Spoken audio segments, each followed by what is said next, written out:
Kevin Costner's done it again, and this time he's backed by the renowned actor Morgan Freeman, a man that is good at his job. Let's go over a brief history of Morgan Freeman. Do you guys know why?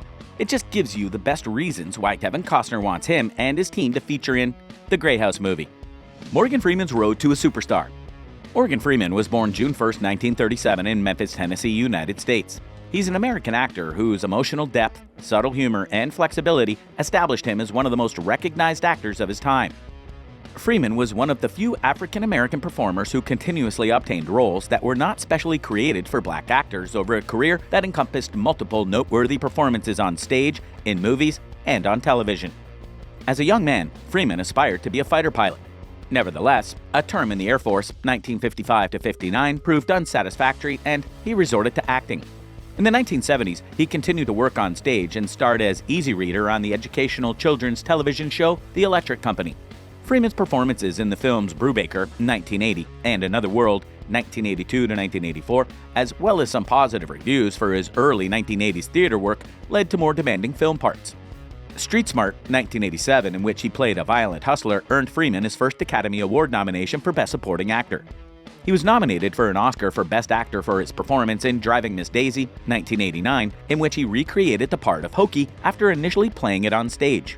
He evinced a disciplinarian principle in Lean on Me, 1989, a hard-hearted Civil War soldier in Glory, 1989, and an aging gunslinger in Unforgiven, 1992. He made his directorial debut with the anti-apartheid film Bofa, 1993. A third Oscar nomination came for his soulful turn as a convict in The Shawshank Redemption, 1994. Freeman later appeared in several crime dramas, including Seven, 1995, Kiss the Girls, 1997, and Along Came a Spider, 2001. The latter two are based on James Patterson novels, as well as The Sum of All Fears, 2002. He won an Academy Award for Best Supporting Actor for his performance as a former boxer in Clint Eastwood's $1 Million Baby, 2004, before appearing as Lucius Fox, a research and development guru in Christopher Nolan's Batman Begins, 2005. Freeman reprised the latter role in the sequels The Dark Knight, 2008, and The Dark Knight Rises, 2012. In Rob Reiner's The Bucket List, 2007, he and Jack Nicholson played terminally ill cancer patients who make the most of their remaining time.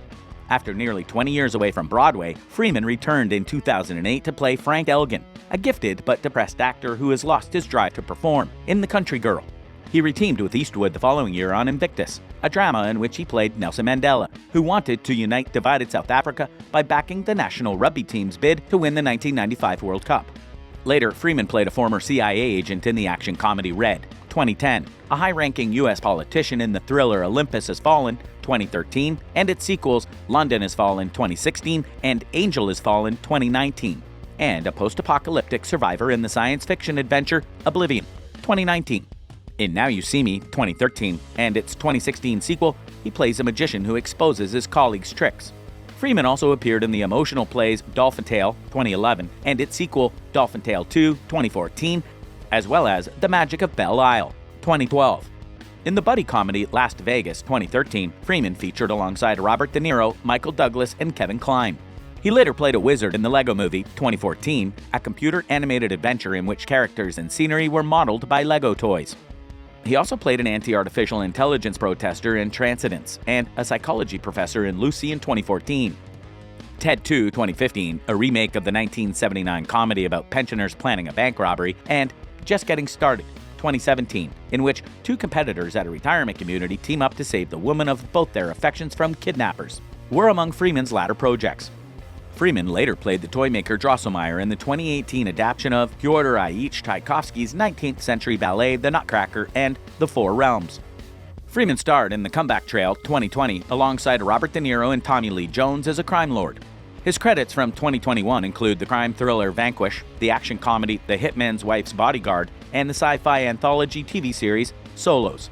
Wow, this man is a legend, and I think these should be the reason why the Yellowstone actor picked him and his team. Kevin Costner and Morgan Freeman set to star in Paramount's The Grey House. The Yellowstone actor teased a reunion with his former Robin Hood, Prince of Thieves co-star on Instagram lately, uploading a throwback shot of the two men from the 1991 action-adventure film.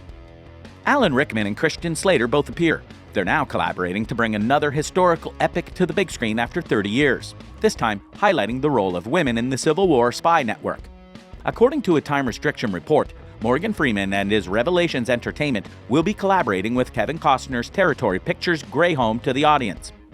The Grey House, Mary Bowser, a black woman who deliberately entered the South's presidential palace. The Grey House took on one of the most perilous tasks during the Civil War. She would appear to be illiterate so that others around her would feel secure discussing openly the South's war and strategy preparations, which she would then convey to her handlers in the North and the tide of war. Kevin Costner and Morgan Freeman will tell the story of an enslaved spy who became one of the most important and influential people in the Civil War we had never heard of in school. Kevin Costner and Territory Pictures are teaming up with Morgan Freeman, Laurie McCreary, and Revelations Entertainment to develop The Grey House, a Civil War spy drama series.